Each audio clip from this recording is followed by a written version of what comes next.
Assalamualaikum warahmatullahi wabarakatuh. Sobat Jazirah, rahimakumullah. Bagaimana kabarnya? Semoga kalian semua senantiasa dalam lindungan Allah dan senantiasa diberikan rizki yang barokah. Amin ya rabbal alamin. Memang semua sudah tahu dan kagum akan kecerdasan Abu Nawas. Tak ada yang meragukannya sama sekali. Pada suatu hari, Raja Harun al-Rashid telah mempermalukan Abu Nawas dengan menyiram air kencing di depan para tamu undangan. Abu Nawas hanya bisa terdiam, namun dalam hati dia merencanakan sesuatu di lain hari. Kisahnya, figur Abu Nawas ini memang sangat lihai dalam menyelesaikan masalah. Tidak hanya lucu saja, akan tetapi juga bijaksana sehingga Abu Nawas tidak dapat dianggap enteng. Raja sangat bangga memiliki warga seperti Abu Nawas ini.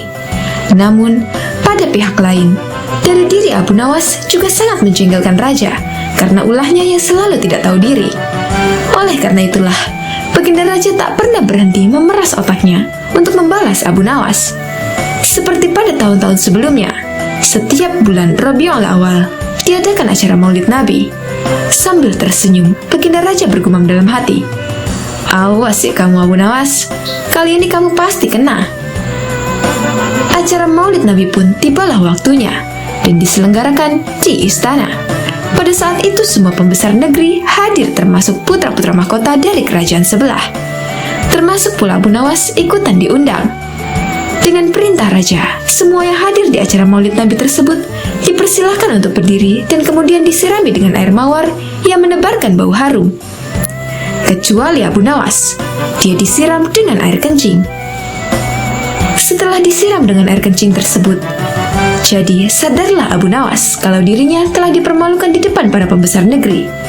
Dia bungkam 1000 bahasa dan hanya bisa bergumam dalam hati, "Baiklah, hari ini Paduka telah memberiku kuah tak sedap. Esok hari, aku akan membalasnya dengan isinya." Sejak saat itu, Abu Nawas tidak pernah menjejakkan kakinya di istana. Raja pun menjadi kangen karena kelucuannya saat bercerita. Ketika Raja memanggilnya ke istana, rupanya Abu Nawas tidak bersedia dengan alasan sakit yang membuat tubuhnya lemah lunglai. Karena khawatir telah terjadi sesuatu dengan diri Abu Nawas, Raja pun ingin menengoknya diiringi dengan beberapa petinggi kerajaan. Pucuk dicinta ulang pun tiba. Begitu mendengar Raja menuju ke rumahnya, Abu Nawas yang sedang dalam keadaan segar bugar itu pun langsung memasang aksi. Matanya terpejam, badan tergeletak lemah lunglai. Namun sebelum dia beraksi demikian, dia telah terlebih dahulu menyuruh istrinya menyiapkan obat ajaib yang berbentuk bulatan kecil. Dan di antara bulatan obat ajaib itu terdapat 2 butir yang dibubuhi tinja di dalamnya. Tak berapa lama kemudian, Raja sudah ada di depan pintu rumah Abu Nawas. "Wahai Abu Nawas, apa yang kamu telan itu?" tanya Raja. "Inilah yang disebut obat ajaib. Resepnya hamba peroleh lewat mimpi tadi malam. Jika hamba menelan 2 butir, niscaya akan sembuh," jawab Abu Nawas yang terlentang dan segera bangun setelah menelan pil yang kedua. "Kalau begitu, aku juga mau minum obat ajaib itu," kata Raja. "Baiklah tuanku." Paduka berbalinglah dan pejamkan mata seperti hamba sekarang ini. "Tidak boleh duduk, apalagi berdiri," kata Abu Nawas. Maka Raja pun menuruti perintah Abu Nawas. Begitu mata Raja terpejam, Abu Nawas cepat-cepat memasukkan butiran obat ajaib yang telah dibubuhi tinja itu ke mulut Raja. Tiba-tiba saja Baginda Raja bangkit sambil membelalakkan matanya. "Hai Abu Nawas, engkau memberiku makan tinja ya?" kata Raja. Maka Abu Nawas pun segera bersimpuh sambil memberi hormat kepada rajanya. "Wahai Khalifah, dulu Baginda memberi hamba kuahnya. Sekarang hamba berikan isinya. Jikalau Baginda tidak memberi hamba uang 100 dinar, kejadian itu akan hamba ceritakan kepada khalayak ramai," kata Abu Nawas. "Diamlah ya Abu Nawas, jangan ngomong kepada siapa-siapa. Nanti aku akan memberimu uang 100 dinar, kata Raja. Setelah itu, Raja dan semua pengikutnya kembali ke istana. Mereka menyiapkan pundi-pundi yang berisi uang 100 dinar. Nah, Untuk kesekian kalinya, Abu Nawas berhasil memperdaya rajanya, berhasil mengalahkan rajanya. Abu Nawas adalah seorang penyair Arab klasik dan terkenal. Meski populer dan kerap disapa dengan Abu Nawas, sebetulnya panggilan tersebut bukanlah nama aslinya. Mengutip dari buku Abu Nawas, Sufi dan penyair ulung yang jenaka, Susunan Muhammad Ali Faqih, julukan Abu Nawas ia peroleh karena rambutnya yang ikal dan panjang sebahu. Nama lengkapnya ialah Abu Ali Al-Hasan bin Hani Al-Hakami.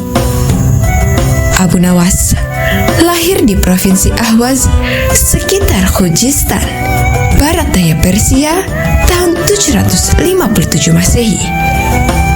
Walau begitu, banyak perbedaan pendapat terkait tahun lahir Abu Nawas.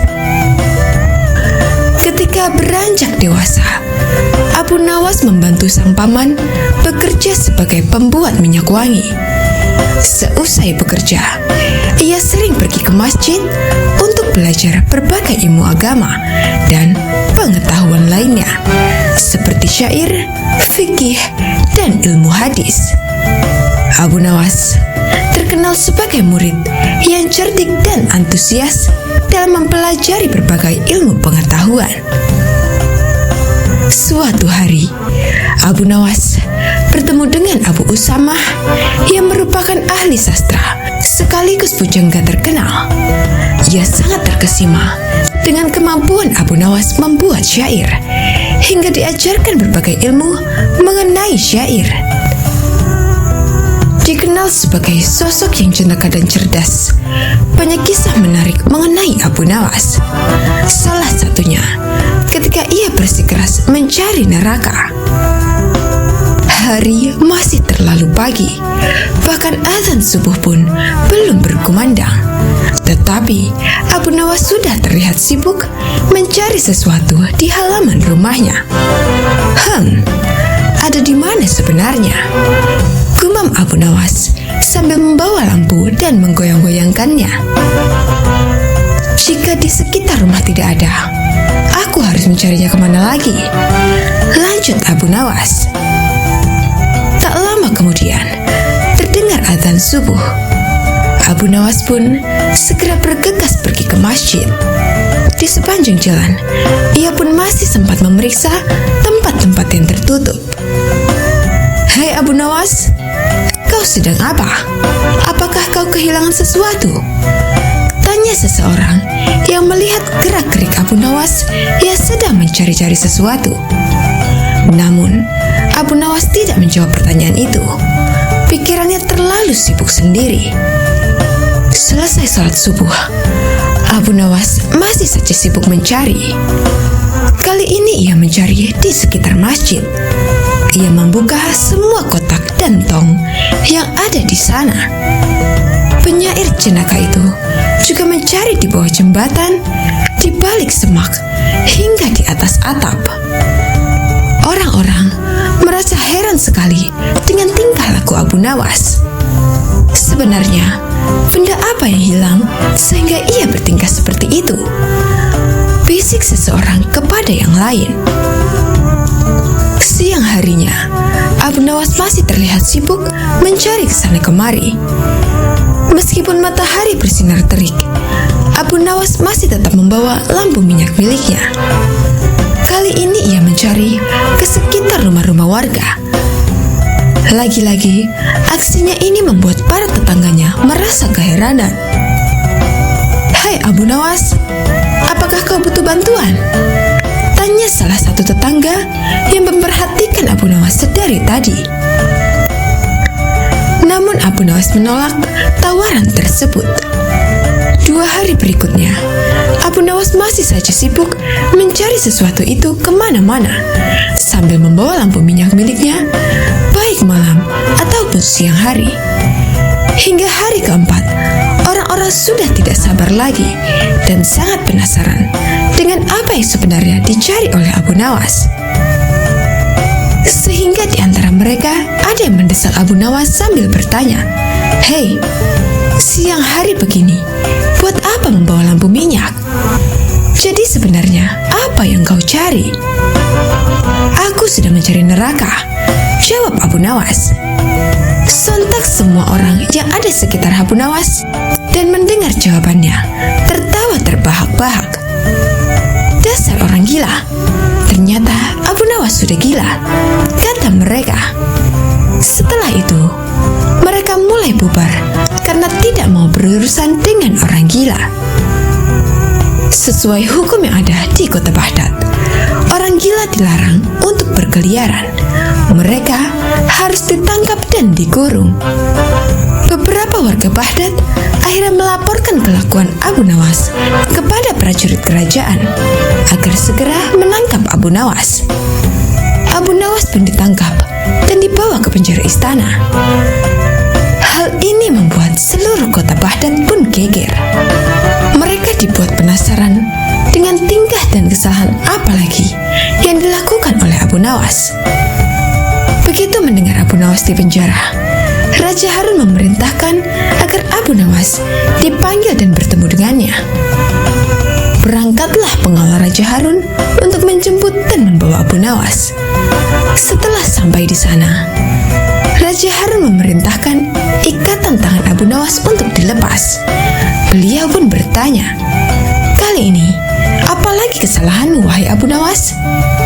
"Maaf, Baginda, saya tidak melakukan kesalahan sama sekali," jawab Abu Nawas. "Lantas, mengapa kamu membawa lampu di siang hari seperti orang gila?" tanya Raja Harun. "Saat itu, saya sedang sibuk mencari neraka, Baginda Raja." Raja dan seluruh menteri yang ada di ruangan itu tertegun mendengar jawabannya. "Kau gila, memang benar kau sudah gila," teriak Raja di depan Abu Nawas. "Tidak, Raja, saya tidak gila. Merekalah yang gila. Mereka yang melaporkan, menangkap, serta yang menganggap saya gila," jawab polos Abu Nawas.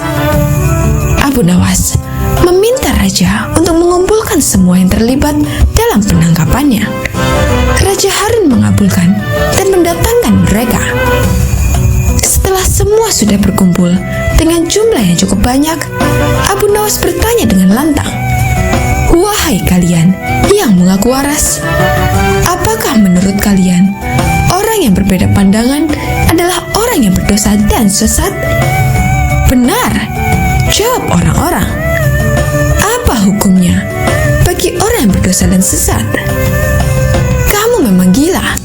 Tentu saja hukumannya adalah neraka. Dan kamu adalah contoh orang yang sesat. Kamu pasti akan masuk neraka," jawab orang-orang itu. "Baiklah, menurut kalian, aku pasti akan masuk neraka, bukan? Lalu, di mana letak neraka itu? Milik siapakah neraka itu? Jika neraka itu milik Allah dan letaknya di akhirat, lantas mengapa mereka begitu mudah menentukan neraka bagi seseorang?" jawab Abu Nawas. "Maaf, Baginda, apakah mereka ini malaikat Allah? Jangan-jangan mereka semua yang gila?" tanya Abu Nawas kepada Raja. Raja langsung tertawa terbahak-bahak mendengar perkataan Abu Nawas. "Setiap hari saya mendengar orang-orang dengan mudahnya mengatakan, 'Kamu pasti masuk neraka.' Maka saya jadi penasaran, apakah neraka itu ada di bumi ini?" Ungkapan cerdas Abu Nawas kepada Raja Harun. Dikisahkan, kala itu sejumlah penduduk Baghdad berkumpul di depan istana Khalifah Harun al-Rashid. Sebagian berteriak dan meminta agar Abu Nawas segera ditangkap.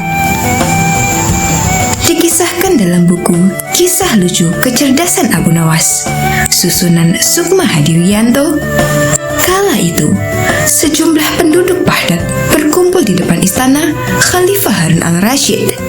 Sebagian berteriak dan meminta agar Abu Nawas ditangkap. Para penduduk protes karena baliho raksasa milik Abu Nawas yang dipasang di depan rumahnya yang berbunyi, "Dijual cepat matahari Baghdad. Siapa cepat dapat bonus anak unta." Penduduk lainnya merasa panik dan kasak-kusuk di depan istana. Mereka takut sekaligus bingung. Jika matahari Baghdad dijual, maka bagaimana mereka bisa hidup? "Abu Nawas, kamu serius mau menjual matahari?" tanya Khalifah Harun al-Rashid sambil mengamati massa yang membludak di depan istananya. "Benar, Baginda. Supaya kita bisa ikut cara mereka menggunakan otak," jawab Abu Nawas. "Maksudnya?" Khalifah kembali bertanya. "Begini, Baginda. Apakah Baginda senang infrastruktur di Baghdad terbangun hebat di zaman Baginda? Baginda bangga bisa menjadi teladan untuk rakyat bahwa selama menjabat jadi khalifah, Baginda tidak korupsi. Baginda senang tidak mempertontonkan keserakahan dengan menguasai ratusan ribu hektar padang pasir. Padahal Baginda bisa melakukannya dengan kekuasaan yang sekarang Baginda genggam," beber Abu Nawas. Khalifah Harun al-Rashid yang bingung lantas meminta Abu Nawas untuk menjelaskan maksud dari ucapannya. "Abu Nawas, coba ke inti masalah. Jika Baginda turun dan tanya massa yang sekarang berdemonstrasi itu, ketahuilah bahwa mereka akan menjawab, 'Buat apa bangun infrastruktur? Infrastruktur tidak bisa dimakan.' Jadi, jalan-jalan mulus yang Baginda bangun selama ini, puluhan bendungan yang Baginda banggakan, lapangan terbang, rel kereta api di Koramabad, pasar-pasar di Kirkuk, itu semua percuma, tidak bisa dimakan," kata Abu Nawas menjelaskan. Khalifah Harun al-Rashid pun terdiam. Baginda bangga tidak korupsi. Anak Baginda jual pisang goreng. Itu malah membuat mereka marah dan cemburu. Buat mereka, Baginda mestinya korupsi agar mereka tak repot-repot lagi bikin isu tak masuk akal. Misalnya, Baginda keturunan Mongolia. Baginda memusuhi ulama. Baginda membiarkan partai Bands yang sudah dilarang tumbuh lagi. Wah, pokoknya banyak Baginda. Lalu, apa hubungannya dengan menjual matahari? Tanya Khalifah Harun al-Rashid. Abu Nawas kemudian menjelaskan apa yang dianggap Khalifah Harun sebagai prestasi nasional justru dianggap pemborosan dan membebani negara karena mereka terbiasa melihat prestasi yang ada di ruang gelap. Di ruang gelap, gadis cantik tak terlihat. Sebatang emas bisa dianggap besi. Tapi, kalaupun mata mereka tak melihat di ruang gelap, bukankah telinga mereka dapat mendengar? Hati mereka terbuka. Bagaimana mungkin mereka menuduhku memusuhi ulama, padahal wakilku sekarang adalah ulama besar? Jikapun mereka tak suka aku, bukankah kepada mereka sekarang aku sodorkan ulama yang dulu mereka klaim mereka bela? Mengapa sekarang mereka tinggalkan? Abu Nawas kemudian berkata, "Baginda, itulah enaknya melihat dunia di ruang gelap sambil terbalik. Kita bisa menikmati apa yang mereka nikmati selama ini. Baginda tidak capek berpikir rasional." Khalifah Harun al-Rashid kembali terdiam.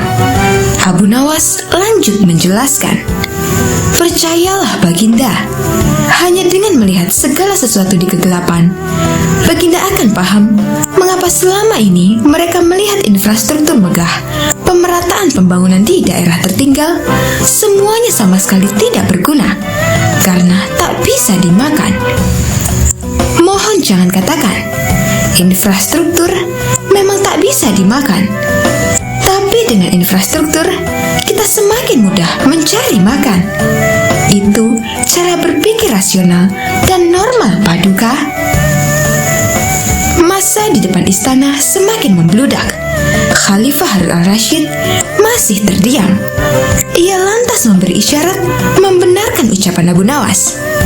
"Jadi, boleh boleh saya menjual matahari?"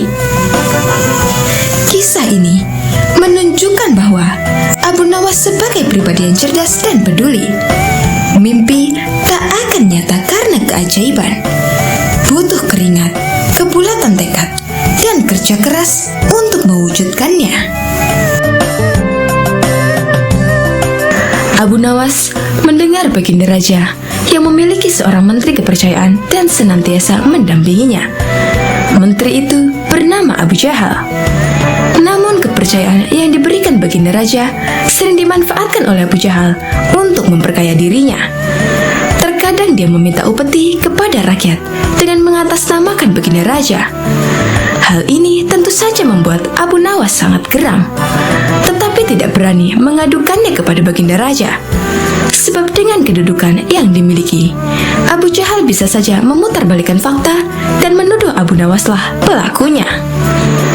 Seiring berjalannya waktu, penasihat istana meninggal dunia. Baginda Raja sangat kehilangan dan belum bisa menemukan penggantinya. Jadi untuk sementara waktu, jabatan penasihat istana masih kosong. Belum ada yang mendudukinya.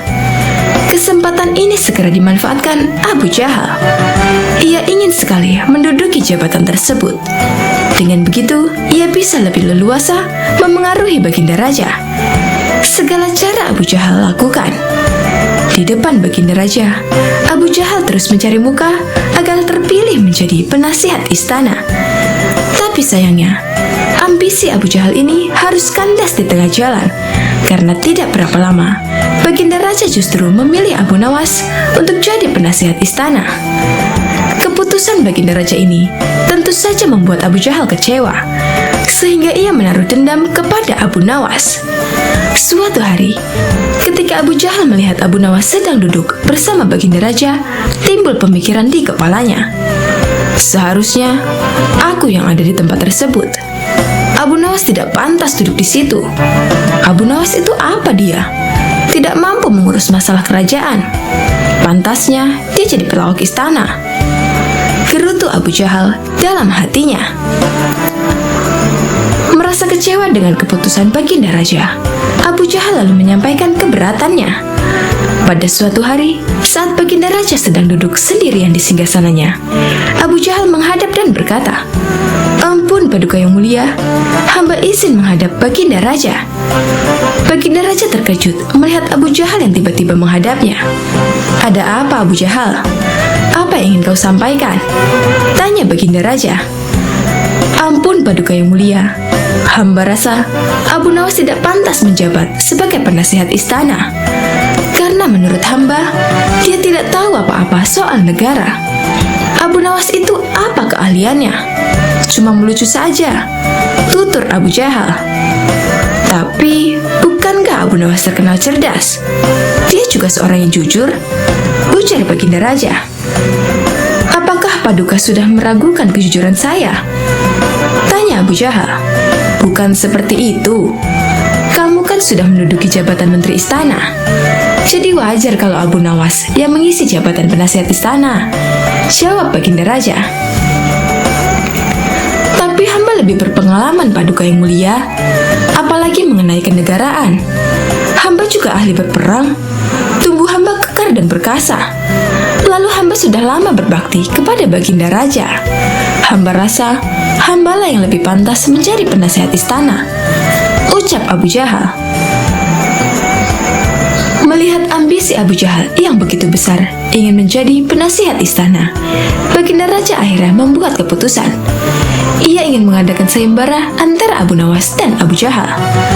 Maka dipanggillah Abu Nawas untuk datang ke istana. Singkat cerita, Abu Nawas pun menghadap Baginda Raja. "Ampun Paduka yang mulia, ada gerangan apa memanggil hamba?" tanya Abu Nawas. "Hai Abu Nawas, Abu Jahal sangat menginginkan jabatan penasihat istana. Dia minta supaya jabatanmu diganti olehnya. Tapi aku juga tidak mungkin memecatmu begitu saja. Biar adil, maka aku putuskan akan mengadakan sayembara untuk kalian berdua. Siapa yang menjadi pemenangnya, maka dialah yang berhak jadi penasihat istana," jelas Baginda Raja. Sejenak Abu Nawas terdiam dan berpikir, Abu Jahal pasti punya rencana busuk. Jangan sampai dia jadi penasehat istana. Bisa-bisa rakyat makin miskin, tertindas oleh kelakuannya, pikir Abu Nawas. Ampun Paduka yang mulia, kalau boleh tahu, sayembara apa yang hendak diberikan? Tanya Abu Nawas. Aku ingin masing-masing dari kalian membawakan 1 gentong air laut, tapi yang rasanya tawar, perintah Baginda Raja. Abu Nawas dan Abu Jahal langsung terkejut mendengar permintaan Baginda Raja yang aneh itu. Sekarang pulanglah kalian berdua dan besok kembali ke sini dengan membawa air laut yang rasanya tawar, kata Baginda Raja. Sesampainya di rumah, Abu Nawas terus memikirkan dan mencari tahu keberadaan laut yang airnya tawar. Mana ada air laut yang rasanya tawar?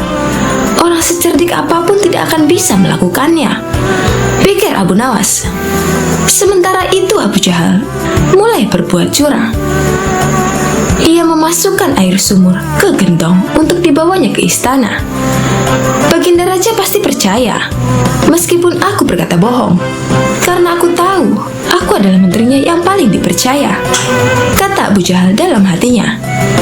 Keesokan harinya, Abu Nawas dan Abu Jahal datang ke istana dengan membawa gentong masing-masing. Bagaimana? Apa kalian sudah mendapatkan airnya? Tanya Baginda Raja. Sudah Paduka yang mulia, jawab Abu Jahal dan Abu Nawas serempak. Kemudian Abu Jahal maju lebih dulu, menyerahkan gentongnya. Ini Paduka, air laut permintaan Paduka, ucap Abu Jahal. Baginda Raja lalu mencicipi air yang dibawa Abu Jahal. Bagus Abu Jahal, air ini rasanya tawar. Tapi benarkah ini berasal dari laut? Tanya Baginda Raja. Benar sekali Paduka, hamba sengaja mengambilnya dari laut yang tidak diketahui oleh banyak orang, jawab Abu Jahal penuh percaya diri. Sekarang tibalah giliran Abu Nawas menyerahkan gentong miliknya. Ketika Baginda Raja mencicipi air yang ada di gentong Abu Nawas, ia pun langsung berkata, "Hai Abu Nawas, kenapa rasanya masih asin dan getir? Yang aku minta, air laut yang rasanya tawar," ucap Baginda Raja. Ampun Paduka yang mulia, tapi memang begitulah rasa air laut, balas Abu Nawas. Baiklah, karena lomba ini dimenangkan Abu Jahal, tentu dia yang akan menjadi penasehat istana, tutur Baginda Raja. Mendengar itu, Abu Jahal sangat kegirangan, sudah tidak sabar ingin menduduki jabatan tersebut. Ternyata sangat mudah mengelabui Baginda Raja, pikir Abu Jahal. Tapi tiba-tiba Baginda Raja kembali berkata, "Hai Abu Jahal, di mana kamu menemukan laut yang airnya tawar? Antarkan aku ke sana sekarang. Aku ingin mandi di sana," titah Baginda Raja. Seketika wajah Abu Jahal menjadi pucat, tubuhnya lemas dan gemetaran. "Anu Paduka yang mulia, hamba kenapa? Kalau kamu tidak bisa membuktikannya, berarti kamu telah membohongiku," ucap Baginda Raja. "Ampun Paduka yang mulia, air yang hamba bawa memang bukan air laut, tapi air dari sumur," kata Abu Jahal ketakutan. "Kamu lancang Abu Jahal, kamu kira aku anak kecil yang mudah dikelabui? Karena kamu telah berani berbohong, maka sebagai hukumannya, kamu bukan hanya gagal jadi penasihat istana, tapi juga akan dipecat dari menteri. Kamu juga harus menjalani hukuman penjara," bentak Baginda Raja. Kemudian Baginda Raja memerintahkan beberapa pengawal untuk menangkap Abu Jahal dan memasukkannya ke penjara. Kini tinggallah Abu Nawas di hadapan Baginda Raja. "Hai Abu Nawas, bukankah kamu terkenal cerdik? Bisa saja kamu membohongiku, dan dengan kecerdikanmu itu, kamu tentu bisa menutupi kebohonganmu. Tapi kenapa kau tidak lakukan?" tanya Baginda Raja. "Ampun Paduka yang mulia, hamba memang cerdik, tapi hamba bukan pembohong. Secerdik apapun manusia, tidak akan ada yang bisa mengubah rasa air laut menjadi tawar," terang Abu Nawas. "Kamu benar Abu Nawas, itulah orang yang saya cari untuk menduduki jabatan sebagai penasihat istana, cerdik dan juga jujur," kata Baginda Raja tersenyum puas. Baginda Raja Harun al-Rasyid mempunyai 2 orang putra dari permaisurinya. Putra pertama bernama Al-Amin, putra kedua bernama Al-Makmun. Al-Amin ternyata sangat bodoh dan pemalas, sedangkan Al-Makmun terkenal rajin dan pintar dalam ilmu dan sastra. Raja sangat menyukai Al-Makmun karena kecerdasannya tersebut, dan tentu saja ini membuat sang permaisuri tidak suka lantaran sang raja dianggap pilih kasih. Padahal keduanya kan sama-sama putranya. "Suamiku, kenapa Anda tidak begitu menyayangi Al-Amin?" tanya permaisuri Zubaidah. "Karena ia tidak bisa membuat syair dan tidak kenal sastra," jawab baginda raja. "Suamiku, sebenarnya kalau mau, Al-Amin akan menguasai ilmu sastra daripada saudaranya. Sebenarnya ia lebih cerdas, ia hanya malas saja," kata permaisuri. "Kalau begitu biar besok aku panggil Abu Nawas untuk menguji syairnya," tambah permaisuri. Pagi buta Abu Nawas sudah muncul di istana memenuhi panggilan sang permaisuri. "Abu Nawas, coba kamu dengarkan karya syair putraku ini," kata sang permaisuri dengan bangga. Al-Amin lalu membacakan beberapa bait syair sebagai berikut. "Kami adalah keturunan Bani Abbas. Kami duduk di atas kursi." Abu Nawas hampir tak kuat menahan tawanya mendengar syair tersebut. "Bagaimana?" tanya Al-Amin kepada Abu Nawas. "Syair macam apa itu?" jawab Abu Nawas. Al-Amin marah sekali mendengar cemooh Abu Nawas tersebut. Ia lalu menyuruh seorang pasukan istana untuk menangkap dan memasukkan Abu Nawas ke dalam penjara. Selama beberapa hari, Abu Nawas tidak pernah muncul di istana, sehingga Raja Harun al-Rashid merasa rindu. Belakangan, Raja mendengar kabar bahwa Abu Nawas dimasukkan penjara oleh Al-Amin. Ia kemudian mengajak putranya itu ke penjara untuk menjenguk Abu Nawas. "Kenapa kamu memenjarakannya?" tanya baginda kepada Al-Amin sambil menceritakan apa yang terjadi. "Yang sangat menyakitkan, ia telah berani mencemooh syair karyaku, ayahanda," kata Al-Amin. "Tentu saja karena memang karya syairmu itu jelek. Dia itu kan memang seorang penyair hebat, jadi bisa menilai mana karya syair yang bagus dan yang tidak bagus," kata sang raja menasehati Al-Amin. "Baik, kalau begitu beri lagi aku kesempatan untuk memperbaiki karya syairku," kata Al-Amin sambil beranjak pergi. Untuk kedua kalinya, Al-Amin pergi untuk mengasah syairnya.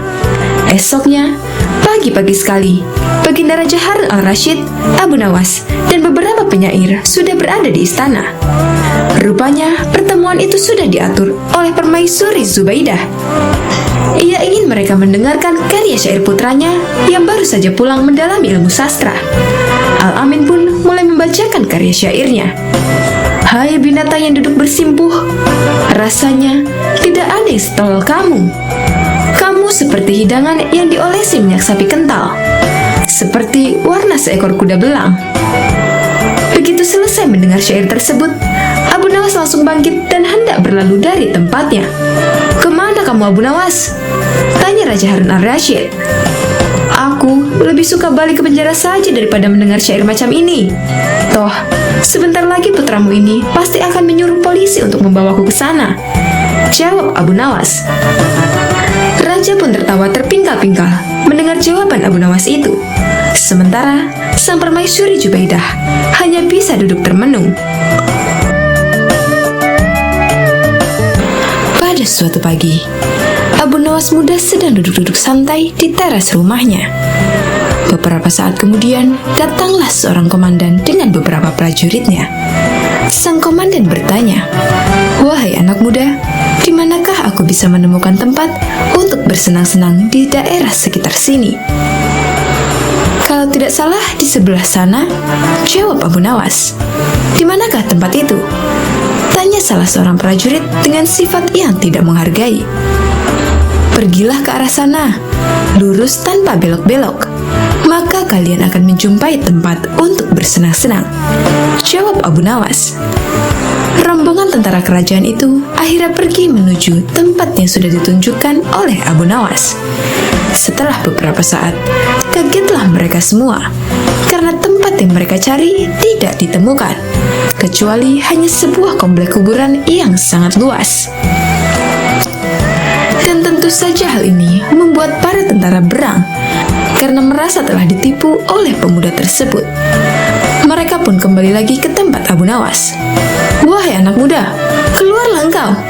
Kenapa engkau berani sekali membohongi kami?" tanya sang komandan yang tidak tahu kalau yang diajak bicara itu sebenarnya adalah Abu Nawas, si penasehat kerajaan. "Siapakah engkau ini? Berani sekali membohongi kami," tanya salah seorang prajurit. "Aku adalah Abdi," jawab Abu Nawas. Komandan dan para prajurit merasa geram dan marah. "Prajurit, tangkap dia!" seru komandan. "Engkau akan aku bawa ke panglima kami," kata komandan. Oh, rupanya Abu Nawas hendak dihadapkan ke panglima kerajaan mereka. "Wahai panglima, kami telah menangkap seorang pembohong yang berani membohongi pasukan kerajaan," kata komandan. "Alangkah lancangnya si pemuda ini, karena sudah berani berbohong," lanjut komandan. Panglima bersikap biasa saja, malah dia bahkan memerintahkan kepada prajurit untuk melepaskan borgol yang ada di tangan Abu Nawas. Komandan dan para prajurit terkejut dan merasa heran. Ada apa gerangan ini? Setelah itu, Panglima pun mendekati Abu Nawas dan berkata, "Tuan Abu, maafkan perbuatan anak buahku di sini ya," kata Panglima itu dengan sangat sopan. Laki-laki gagah dan tampan itu memang sudah saling mengenal satu sama lain karena mereka seringkali bertemu ketika sang khalifah mengundangnya ke istana. Betapa terkejutnya sang komandan dan para prajuritnya. Perasaan sombong dan congkak yang tadi menyelimuti mereka seakan berubah menjadi rasa takut. "Wahai Tuan Abu, sebenarnya kebohongan apa yang mereka sangkakan kepadamu?" tanya Panglima. "Wahai Panglima, mereka memintaku untuk menunjukkan tempat untuk bersenang-senang. Tentu saja, aku tunjukkan kuburan, karena kuburan adalah tempat yang lebih baik bagi orang-orang yang taat kepada Allah Subhanahu wa Ta'ala. Di sana pula, dia akan mendapatkan hidangan yang nikmat dari Allah Subhanahu wa Ta'ala, terbebas dari rasa fitnah dan kejahatan manusia dan makhluk lainnya," jawab Abu Nawas dengan tenangnya. Mendengar jawaban pemuda itu, segera saja komandan mendekati Abu Nawas dan berkata, "Maafkan hamba, Tuan Abu. Andai saja aku mengetahui bahwa Tuan adalah Tuan Abu, tentu kami tidak akan berani membawa Tuan ke hadapan Panglima," kata komandan lagi. "Wahai komandan, apakah aku telah membohongi kalian? Bukankah aku berkata benar? Aku adalah abdi, dan setiap orang adalah abdi Allah Subhanahu wa Ta'ala, termasuk kalian semua," kata Abu Nawas. "Anda benar, tuanku," jawab komandan. Komandan dan prajurit yang telah menangkap Abu Nawas merasa malu bukan kepalang. Abu Nawas mempunyai burung nuri yang sangat lucu. Baginda Raja Harun al-Rashid pun ingin sekali memilikinya. "Kalau kau berniat menjualnya, jangan tawarkan kepada orang lain. Tawarkan saja kepadaku. Berapapun harganya akan aku bayarkan," ujar Baginda kepada Abu Nawas. Abu Nawas tidak menjawab, dia hanya mengangguk. Tapi dalam hati dia berkata, "Mana mungkin aku menjual burung yang tidak berharga ini kepada Baginda." Keesokan paginya, Abu Nawas datang ke istana. Dia datang dengan membawa burung nuri yang diinginkan Baginda itu. Abu Nawas tidak ingin menjualnya. Dia ingin memberikan cuma-cuma kepada Baginda. Tapi di depan gerbang istana, dua orang pengawal menahannya. "Siapa kamu? Ada keperluan apa menghadap Baginda?" hardik kedua pengawal dengan wajah bengis. Rupanya kedua orang pengawal istana tersebut adalah orang kepercayaan Perdana Menteri Abu Dahi yang selalu ingin mencelakakan Abu Nawas. "Aku hendak menyerahkan burung ini kepada Baginda karena beliau sangat menyukainya," jawab Abu Nawas. "Tinggal saja burung jelek itu di sini. Biar aku yang menyerahkannya kepada Baginda," ucap salah seorang pengawal. Abu Nawas pun menurut. Dalam situasi seperti ini, dia tidak mungkin melawan. Tapi suatu saat, mereka pasti akan menemui perbuatannya. Oleh Oleh kedua pengawal kepercayaan Abu Dahi, burung nuri Abu Nawas ditukar dengan burung gereja. Setelah itu, diserahkan kepada Baginda. Perdana Menteri Abu Dahi yang melihat kejadian itu tersenyum simpul memuji hasil kerja anak buahnya. Berdebah, gigi Baginda gemeretak menahan amarah. Dia merasa terhina oleh perbuatan Abu Nawas. Burung nuri yang diharapkannya, tapi burung gereja yang dikirimkan. Tanpa menunggu waktu lagi, saat itu juga Baginda mendatangi rumah Abu Nawas. Abu Nawas, kalau kau keberatan menjual burung nuri itu kepadaku, aku tidak apa-apa. Tapi jangan kau kirimkan burung gereja ke istana. Itu suatu penghinaan buatku, kecam Baginda dengan mata memerah menahan amarah. Begini Baginda, tutur Abu Nawas mencoba meredakan amarah Baginda. Istana Baginda telah kemasukan 2 orang penyihir yang menjadi penjaga pintu gerbang istana. Kedua orang itu bisa menyihir seekor burung gereja. Dan hamba yakin, besok-besok kedua orang itu bisa menyihir burung beo menjadi burung nuri. Kalau tidak percaya, tunggulah besok di istana. Baginda akan menyaksikan sendiri betapa hebatnya sihir mereka. Sambil berkata begitu, Abu Nawas mengelus-ngelus seekor burung beo yang bertengger di depan jendela rumahnya. Burung beo itulah yang akan dibuat menjebak kedua pengawal bengis istana. Pagi-pagi sekali, Abu Nawas sudah tiba di istana. Dia membawa burung beo di tangannya. Di depan gerbang lagi-lagi, dia dicegat oleh pengawal. Ada perlu apa lagi kau di sini? Kedua pengawal kembali menghardik. Sudah kubilang, kau tidak akan bisa bertemu Baginda. Maaf, kemarin aku keliru. Aku sebenarnya hendak memberikan burung beo ini kepada Baginda, tapi aku keliru mengambilnya. Baginda pasti marah-marah mendapat kiriman burung nuri itu. Semua orang tahu, Baginda sangat benci burung nuri. Dia pernah tersesat di hutan gara-gara burung nuri keparat itu. Maafkan aku telah membuat Baginda marah. Pujuk Abu Nawas seolah-olah cerita itu benar-benar terjadi. Taruhlah saja di situ, biar aku nanti yang akan menyerahkan kepada Baginda. Perintah pengawal istana. Terpengaruh pujukan Abu Nawas, kedua kaki tangan Abu Dahi itu pun menukar burung beo dengan nuri. Setelah itu, mereka menyerahkannya kepada Baginda. Keduanya bersukaria karena sebentar lagi Abu Nawas pasti akan mendapat hukuman yang setimpal dari Baginda. Menerima burung nuri itu dari kedua pengawal istana, Baginda terperangah kaget. Ternyata benar apa yang dikatakan Abu Nawas. Kedua pengawal ini bisa menyihir, alias menggelapkan barang yang bukan haknya. Ini nurinya, mana beonya? Sindir Baginda yang langsung membuat wajah kedua pengawal itu pucat pasi. Belum sempat kedua pengawal itu menjawab, Baginda langsung menitahkan perintah yang tak disangka-sangka. Karena hasil kerja yang sangat bagus, kalian berdua aku beri hadiah hukuman cambuk masing-masing 50 kali. Perdana Menteri Abu Dahi yang menyaksikan kejadian itu kini hanya bisa tertunduk lesu. Sultan Harun al-Rashid masyhur berat. Konon penyebabnya sudah 7 bulan Abu Nawas tidak menghadap ke istana. Akibatnya, suasana Balairung jadi lengang sunyi senyap. Sejak dilarang datang ke istana, Abu Nawas memang benar-benar tidak pernah muncul di istana. Mungkin Abu Nawas marah kepadaku, pikir Sultan.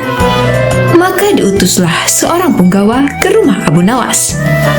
Tolong sampaikan kepada Sultan, aku sakit hendak bersalin. Jawab Abu Nawas kepada punggawa yang datang ke rumah Abu Nawas, menyampaikan pesan Sultan. Aku sedang menunggu dukun beranak untuk mengeluarkan bayiku ini, kata Abu Nawas lagi sambil mengelus-ngelus perutnya yang buncit. Ajaib benar, kata Baginda dalam hati setelah mendengar laporan punggawa setianya. Baru hari ini aku mendengar kabar seorang lelaki bisa hamil dan sekarang hendak bersalin. Dulu mana ada lelaki melahirkan? Aneh. Maka timbul keinginan Sultan untuk menengok Abu Nawas. Maka berangkatlah dia diiringi sejumlah menteri dan para penggawa ke rumah Abu Nawas. Begitu melihat Sultan datang, Abu Nawas pun berlari-lari menyambut dan menyembah kakinya, seraya berkata, "Ya Tuanku Syah Alam, berkenan juga rupanya Tuanku datang ke rumah hamba yang hina ini." Sultan dipersilakan duduk di tempat yang paling terhormat, sementara Abu Nawas duduk bersila di bawahnya. "Ya Tuanku Syah Alam, apakah kehendak Duli Syah Alam datang ke rumah hamba ini? Rasanya bertahta selama bertahun-tahun, baru kali ini Tuanku datang ke rumah hamba," tanya Abu Nawas. "Aku kemari karena ingin tahu keadaanmu," jawab Sultan. "Engkau dikabarkan sakit hendak melahirkan dan sedang menunggu dukun beranak. Sejak zaman nenek moyangku hingga sekarang, aku belum pernah mendengar ada seorang lelaki mengandung dan melahirkan. Itu sebabnya aku datang kemari." Abu Nawas tidak menjawab, ia hanya tersenyum. "Coba jelaskan perkataanmu. Siapa lelaki yang hamil dan siapa dukun beranaknya?" tanya Sultan lagi. Maka dengan senang hati berceritalah Abu Nawas. Konon, ada seorang raja mengusir seorang pembesar istana. Tetapi, setelah 5 bulan berlalu, tanpa alasan yang jelas, sang raja memanggil kembali pembesar tersebut ke istana. Ini ibarat hubungan laki-laki dan perempuan yang kemudian hamil tanpa menikah.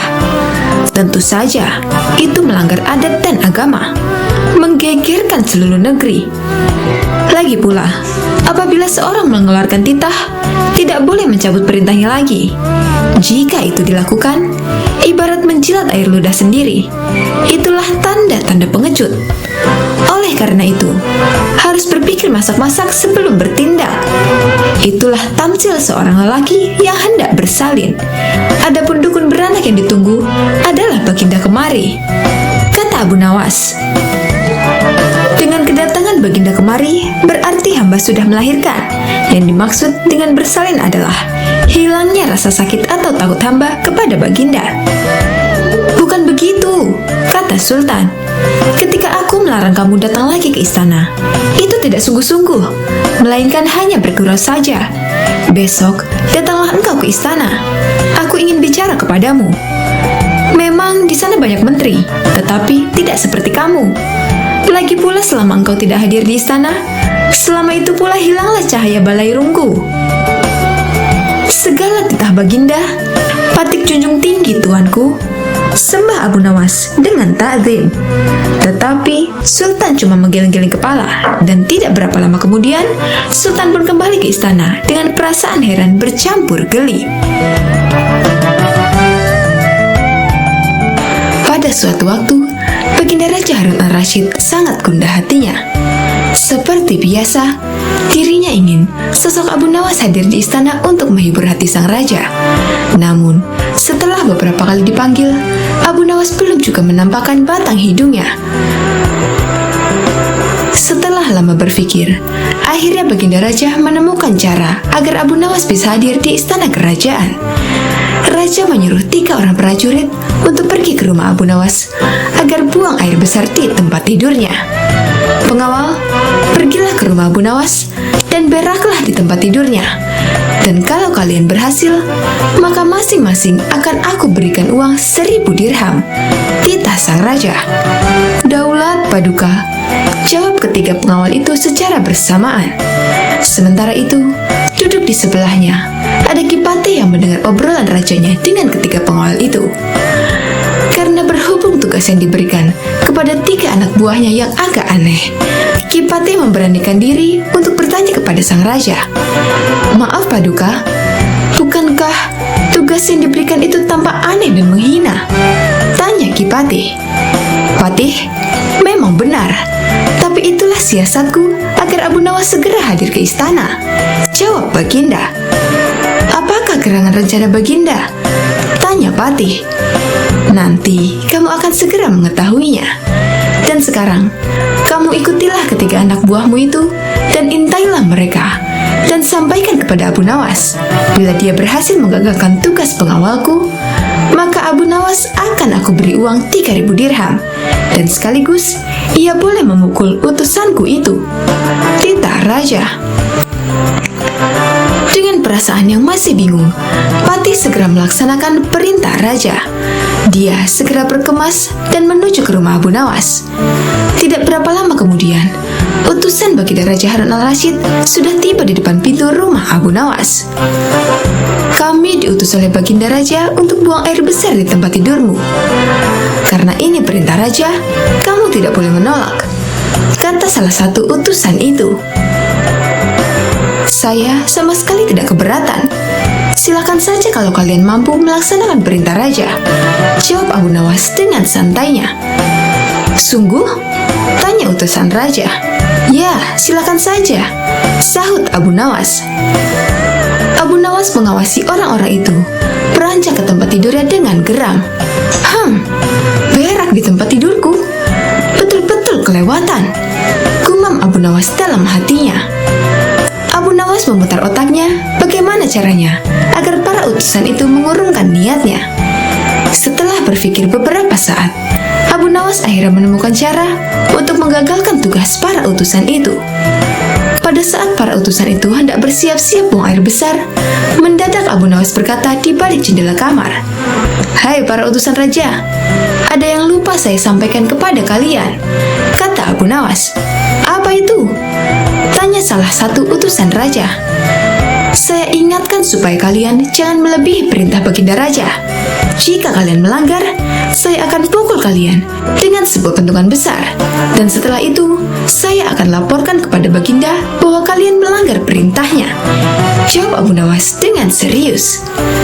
Dengan cekatan, Abu Nawas segera mengambil sebatang kayu besar yang ada di dapur rumahnya. Bahkan, kini Abu Nawas sudah mengambil pentungan kayu besar itu.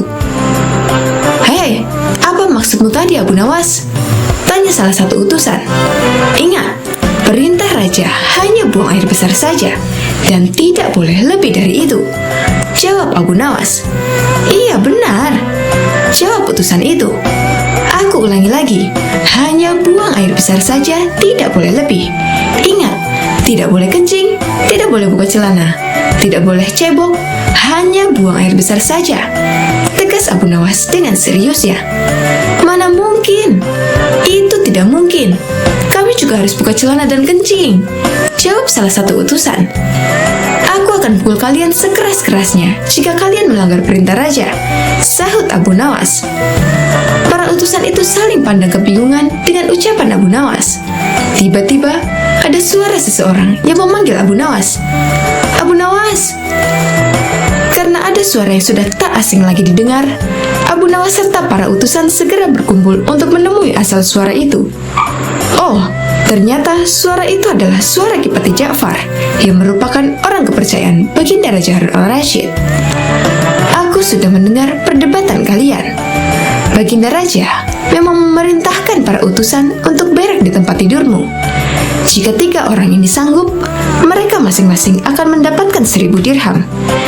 Jika mereka gagal, maka mereka boleh engkau pukul sesuka hatimu," kata Ki Patih Ja'far. "Oh begitu.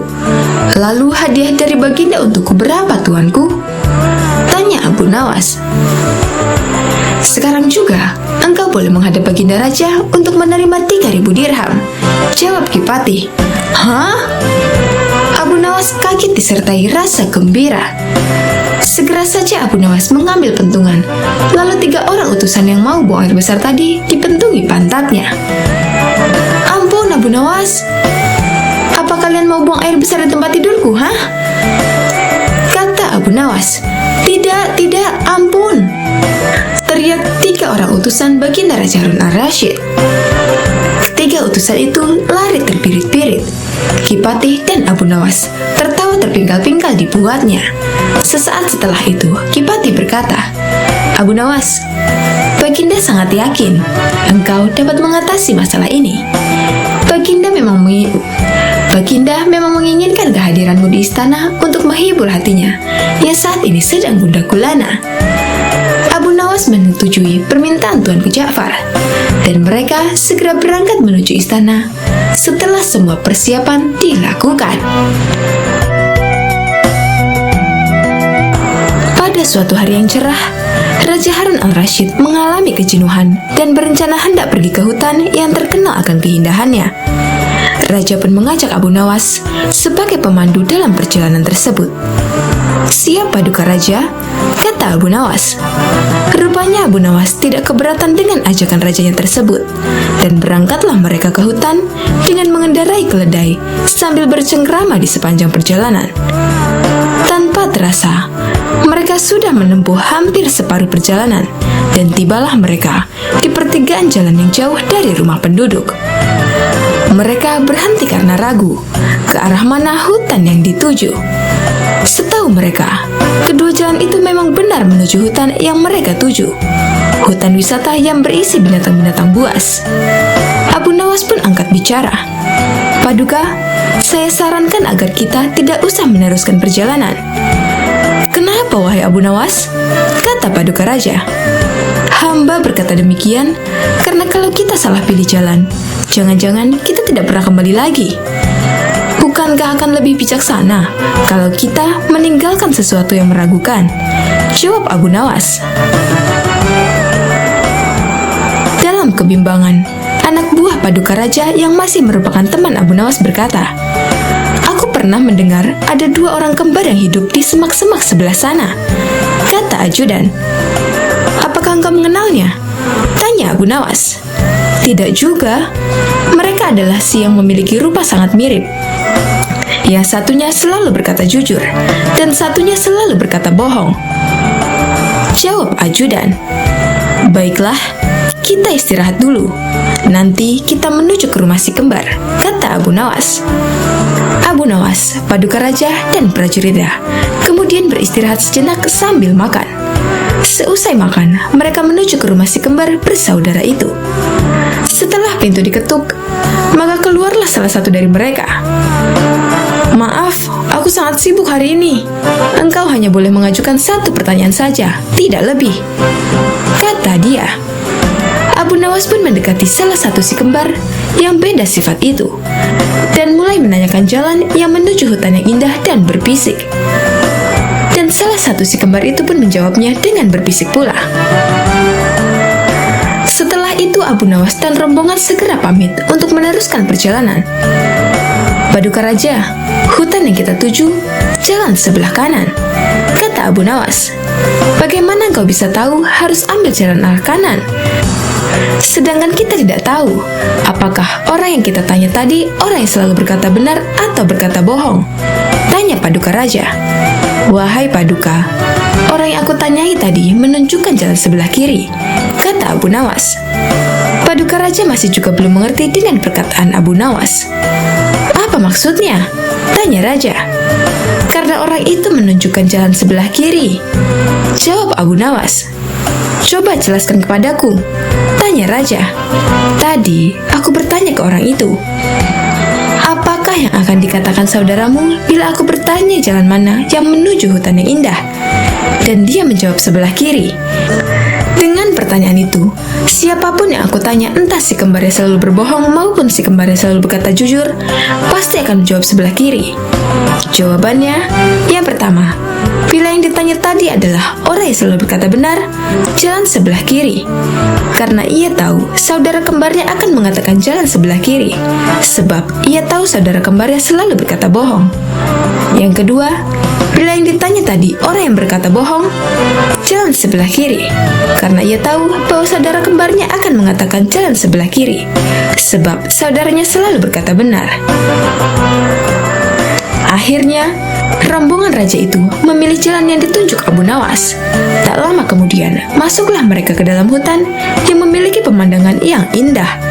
Raja pun menjadi senang dan memberikan sebuah hadiah kepada Abu Nawas. Tak selamanya Abu Nawas bersikap konyol. Kadang-kadang timbul kedalaman hatinya yang merupakan bukti kesufian dirinya. Bila sedang dalam kesempatan mengajar, ia akan memberikan jawaban-jawaban yang berbobot, sekalipun ia tetap menyampaikannya dengan ringan. Seorang murid Abu Nawas ada yang sering mengajukan macam-macam pertanyaan. Tak jarang, ia juga mengomentari ucapan-ucapan Abu Nawas jika sedang memperbincangkan sesuatu. Ini terjadi saat Abu Nawas menerima 3 orang tamu yang mengajukan beberapa pertanyaan kepada Abu Nawas. Manakah yang lebih utama? Orang yang mengerjakan dosa-dosa besar atau orang yang mengerjakan dosa-dosa kecil? Ujar orang yang pertama, orang yang mengerjakan dosa kecil. Jawab Abu Nawas. Mengapa begitu? Kata orang pertama mengejar. Sebab dosa kecil lebih mudah diampuni oleh Allah. Ujar Abu Nawas. Orang pertama itu pun mengangguk-angguk, sangat puas dengan jawaban Abu Nawas. Giliran orang kedua maju. Ia ternyata mengajukan pertanyaan yang sama. Manakah yang lebih utama? Orang yang mengerjakan dosa-dosa besar atau orang yang mengerjakan dosa-dosa kecil?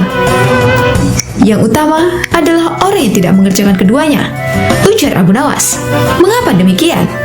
Tanya orang kedua lagi.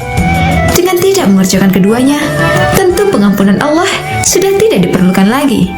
Ujar Abu Nawas santai. Orang kedua itu pun manggut-manggut menerima jawaban Abu Nawas dalam hatinya. Orang ketiga pun maju, pertanyaannya pun juga 100% sama. Manakah yang lebih utama? Orang yang mengerjakan dosa-dosa besar atau orang yang mengerjakan dosa-dosa kecil? Orang yang mengerjakan dosa besar lebih utama. Ujar Abu Nawas. Mengapa bisa begitu? Tanya orang ketiga itu lagi. Sebab pengampunan Allah kepada hambanya sebanding dengan besarnya dosa hambanya. Ujar Abu Nawas kalem. Orang ketiga itu pun merasa puas argumen tersebut. Ketiga orang itu pun lalu beranjak pergi.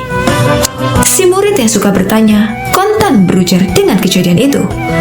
Mengapa pertanyaan yang sama bisa menghasilkan 3 jawaban yang berbeda? Katanya tidak mengerti. Abu Nawas tersenyum. Manusia itu terbagi atas 3 tingkatan. Tingkatan mata, tingkatan otak, dan tingkatan hati. Jawab Abu Nawas. Apakah tingkatan mata itu? Tanya si murid. Seorang anak kecil yang melihat bintang di langit, ia akan menyebut bintang itu kecil, karena itulah yang tampak di matanya. Jawab Abu Nawas memberi perumpamaan. Lalu, apakah tingkatan otak itu? Tanya si murid lagi. Orang pandai yang melihat bintang di langit, ia akan mengatakan bahwa bintang itu besar, karena ia memiliki pengetahuan. Jawab Abu Nawas. Dan apakah tingkatan hati itu? Tanya si murid lagi. Orang pandai dan paham yang melihat bintang di langit, ia akan tetap mengatakan bahwa bintang itu kecil, sekalipun ia tahu yang sebenarnya bintang itu besar. Sebab baginya tak ada satupun di dunia ini yang lebih besar dari Allah Subhanahu wa Ta'ala. Jawab Abu Nawas sambil tersenyum. Si murid pun mafhum. Ia lalu mengerti mengapa satu pertanyaan bisa mendatangkan jawaban yang berbeda-beda. Tapi si murid itu bertanya lagi, "Wahai guruku, mungkinkah manusia itu menipu Tuhan?" Tanya si murid. "Mungkin?" Jawab Abu Nawas santai menerima pertanyaan aneh itu. "Bagaimana caranya?" Tanya si murid lagi. "Manusia bisa menipu Tuhan dengan merayunya melalui pujian dan doa." Ujar Abu Nawas. "Kalau begitu, ajarilah aku doa itu, wahai guru." Ujar si murid antusias. Doa itu adalah, "Wahai Tuhanku, aku tidak pantas menjadi penghuni surga, tapi aku juga tidak kuat menahan panasnya api neraka. Sebab itulah, terimalah taubatku dan ampunilah segala dosa-dosaku. Sesungguhnya, Kaulah Zat yang Maha Mengampuni dosa-dosa besar."